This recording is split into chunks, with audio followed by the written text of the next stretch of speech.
বিসমিল্লাহির রহমানির রহিম। ডায়াবেটিস, হাড়ের রোগী, উচ্চ রক্তচাপ যেসব রোগীরা আছেন তাদেরকে জন্য আমার কাছ থেকে চলে আসেন। দেখেন কত সুন্দর করে চিপস বানিয়েছি, একদম তরতাজা মসমসে চিপসগুলো খেতে পারবেন, আপনাদের কোনো সমস্যা হবে না। সম্পূর্ণ তেল ছাড়া এবং খুব সহজে বানিয়ে নিচ্ছি। যে ভাই আপুরা এখনও পর্যন্ত তেলের ভয়ে কোনো কিছু খেতে যাচ্ছেন না, কিন্তু আপনাদের মনটা অনেকটাই খেতে ইচ্ছে করে মসমসে কোনো জিনিস, তাহলে চলে আসেন। তো আমি এখানে শুকনো চালের গুঁড়ো নিয়ে নিয়েছি। এই চিপস বানাতে শুকনো চালের গুঁড়ো অথবা ভেজা যে কোনো চালের গুঁড়ো নেওয়া যায়। এখানে আমি গরম পানি, টকবগিয়ে ওঠা গরম পানি অ্যাড করে নিচ্ছি। গরম পানিটা অ্যাড করে নিয়ে সুন্দর করে ডো তৈরি করে নিব। তো আপনারা যারা এখন পর্যন্ত আমার চ্যানেলটাকে সাবস্ক্রাইব করেননি, যদি আমার চ্যানেলের কোথাও অংশ যদি আপনাদের ভালো লাগে, প্লিজ লাইক দিয়ে আমার চ্যানেলটাকে সাবস্ক্রাইব করে নিয়ে নেবেন। আর দেখেন নিত্য নতুন ভিডিও পেতে হলে আপনি আমাদের সাথেই থাকতে পারেন।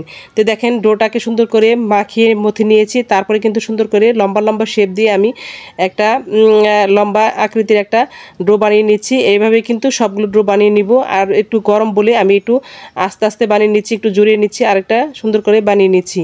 আসলে আমিও কিন্তু একজন হাই প্রেশারের পেশেন্ট, কিন্তু আমার কিন্তু মসমসে সব কিছু খাইতে ইচ্ছে করে, কিন্তু তেলে ভাজা কোনো কিছু আমার খাওয়া যাবে না। আমার ফ্যাটি লিভার, যারা যে সব রোগীরা ফ্যাটি লিভার, ডায়াবেটিস, হার্টের সমস্যা, হাই প্রেশার যে সমস্যাগুলো আছে, যাদেরকে একদম তেল খাওয়া নিষেধ, তারা কিন্তু এরকম করে চিপসগুলো বানিয়ে খেতে পারেন।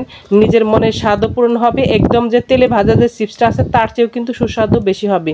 তো ভাইয়াপুরা দেখেন আমি কিভাবে সম্পূর্ণ পিঠা বানিয়ে নিলাম। এখন এখানে একটা কড়াইয়ের মধ্যে পানি গরম দেওয়ার জন্য পানি নিয়েছি। একদম ঠান্ডা পানিটাকে সুন্দর করে টকবগিয়ে ওঠা পর্যন্ত অপেক্ষা করব। পানিটা টকবগিয়ে উঠে পড়েছে। এখন আমি এই পানির মধ্যে সামান্য পরিমাণ আমি ফুড কালার দিব। ইচ্ছা করলে আপনি ফুড কালার দিতে পারেন, নাও দিতে পারেন, এটা আপনার সম্পূর্ণ ইচ্ছা। আসলেও কেমিক্যাল জাতীয় কোনো খাবার না দেওয়াটাই ভালো, কিন্তু আসলে দেখার সৌন্দর্যের জন্য আমি ফুড কালারটা দিয়ে দিচ্ছি। ফুড কালার দেওয়ার পরে দেখুন, গরম পানিতে ফুড কালার দেওয়ার পরে কালারটা কিন্তু অনেকটা সুন্দর হয়েছে। এই ফুড কালারের মধ্যে আমি কিন্তু একে একে সব যে বানানো পিঠাগুলো সব ছেড়ে দিচ্ছি। আর এগুলো কিন্তু টকবগিয়ে উঠবে একদম, অনেক বেশ কিছু সময় রান্না করার পরে এটা কিন্তু একদম শক্ত হয়ে আসবে, তখনই কিন্তু আমাদের এই পিঠাগুলো হয়ে যাবে। এই পিঠাগুলোকে কেউ চালের গুঁড়ির পিঠা বলে, চালের গুঁড়ির চিপস বলে, শুকনো চালের গুঁড়ির, আবার কেউ পয়সা পিঠা বলে। এক এক জায়গায় এক একজনে এক এক নামে ডাকে। আসলেও মেন হচ্ছে এটা আমাদের যারা উচ্চ রক্তচাপের রোগী তাদের মুখের যে স্বাদটা সেটা বাড়ানোর জন্য আমি একটা বিকল্প কাজ করে নিয়েছি।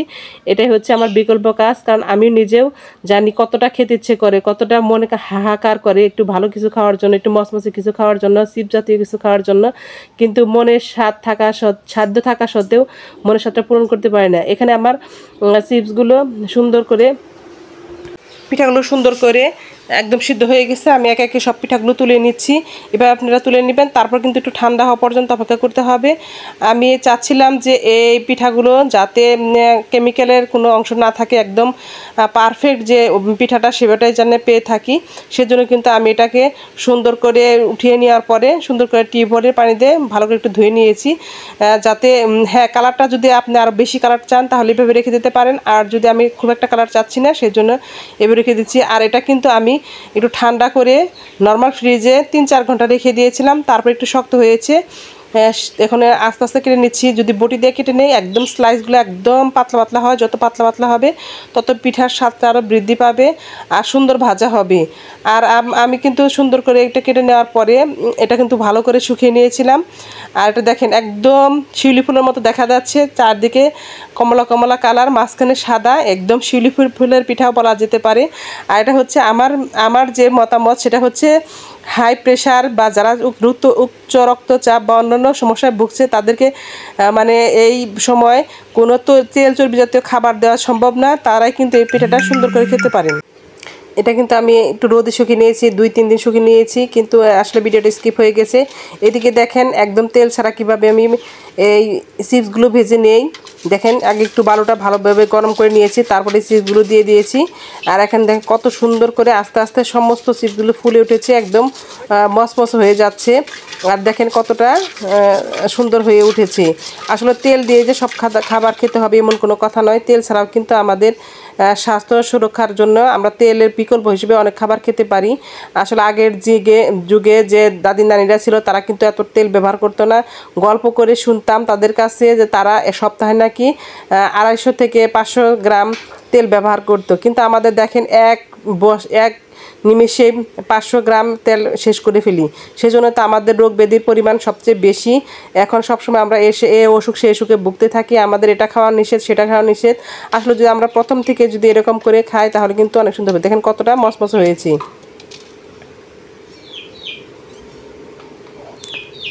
তো আপনাদের দেখার সুবিধার জন্য আরেকটা বার ভেজে আমি দেখাচ্ছি। দেখেন কতটা সুন্দর ভাজা হয়ে গেছে। এই ভেজে নেওয়ার পরে আমার একটা ছিদ্র পাতিল আছে, সেটার মধ্যে আমি সুন্দর করে ঢেলে দিলাম আর নিচ দিয়ে সমস্ত বালু পড়ে যাবে। এটা কিন্তু আমাদের যে গ্রামে আছে তাদেরকে ওভেন নাই, কোনো কিছু নাই, তারা অনেক কিছু মচমচা করে ভাজতে পারে না বা কিছু করতে পারে না, তাদের জন্য কিন্তু এটা একটা সুবিধা। চুলার মধ্যে কিভাবে আমি একদম খুব সুন্দর করে চিপসটা ভেজে নিলাম দেখেন। আর এইভাবে ভেজে নিলে কিন্তু সারা বছর ভরে এভাবে খাওয়া যাবে। আপনি 15-20 দিন 1 মাসের মতো এটা সংরক্ষণ করে রেখে দিতে পারবেন। একটু উদিয়ে যাবে না, এই সবসময় মচমচে থাকবে। এটা আপনি একবার বানিয়ে খেয়ে দেখতে পারেন। আসলে আমি একজন পেশেন্ট, আমার কিন্তু এরকম হয়, সেজন্য কিন্তু আমার অনেক কিছু খেতে ইচ্ছে করে, এরকম করে আমি বানিয়ে রেখে দিই। আর দেখেন এদিকে আমি পাঁপড়ের যে চিপসটা আছে সেটাও কিন্তু ভেজে নিচ্ছি। পাঁপড় সাবুদানা দিয়ে যে চিপসটা বানিয়েছি, পাঁপড় বানিয়েছি, সেটাও কিন্তু ভেজে নিচ্ছি। আমরা যদি এরকম করে অল্প তেলে অথবা তেল ছাড়া যদি এরকম খাবার খেয়ে থাকি তাহলে কিন্তু আমাদের শরীরে খুবটা ভালো থাকবে, রোগ জীবাণু কম থাকবে, অসুস্থতা কম হবো।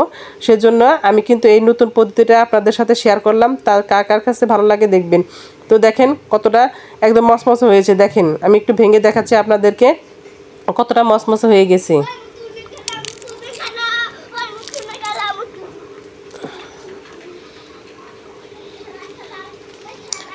আর যে সাবুদানাটাও দেখেন কতটা মচমচে হয়ে গেছে,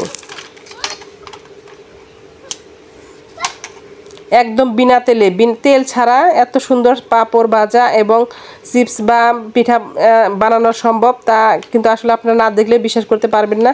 তো আপনাদের খেয়ে দেখাচ্ছি কতটা মচমচে হয়েছে। তো সবাই ভালো থাকবেন, সবাই মেম্বার সাথে থাকবেন এই কামনায়। আল্লাহ হাফেজ, আসসালামু আলাইকুম।